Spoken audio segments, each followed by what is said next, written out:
बिस्मिल्लाहिर्रहमानिर्रहीम। अस्सलामुअलैकुम। लफ्ज़ मोती चैनल में खुशामदीद। नबी करीम सल्लल्लाहु अलैहि वसल्लम की सुन्नत को साइंस ने सही साबित कर दिया। नबी करीम सल्लल्लाहु अलैहि वसल्लम ने सोने से कबल बिस्तर 3 मरतबा झाड़ने का हुक्म क्यों दिया? साइंसदानों ने तहकीक की तो नताइज ने सबको हैरान कर दिया। इस्लाम एक मुकम्मल ज़ाब्ता हयात है और इसमें ज़िंदगी के हर पहलू से मुताल्लिक़ रहनुमाई मौजूद है। हमारे प्यारे नबी करीम सल्लल्लाहु अलैहि वसल्लम ने आज से 1400 साल कबल जो सुन्नत इख्तियार की थी और इस पर अमर पैरा होने का हुक्म दिया था, आज साइंस भी इन अहकामात को दुरुस्त तस्लीम कर रही है। नबी करीम के अहकामात और सुन्नत से यह साबित है कि सोने से कबल अपने बिस्तर को 3 बार झाड़ लेना चाहिए।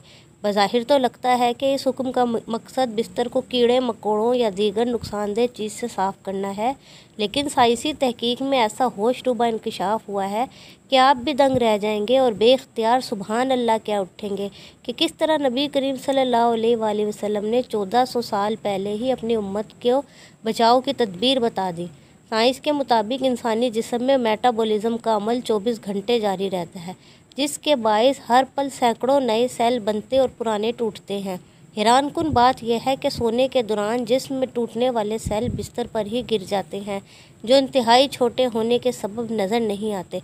अगर बिस्तर को बगैर झाड़े इन पर सोने के लिए लेट जाएं, तो ये मुर्दा सेल जिस्म में दाखिल होकर कई मुहलिक बीमारियों का सबब बनते हैं और साइंस ने भी ये साबित किया है। इन मुर्दा सेलों को साफ़ करने के लिए बिस्तर को कम से कम 3 बार झाड़ना लाजमी है और ऐसा करने से ख़तरा टल जाता है।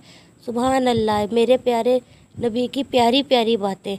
मज़ीद ऐसी मालूमाती वीडियोस के लिए चैनल को सब्सक्राइब करना मत भूलें। अल्लाह हाफ़िज़।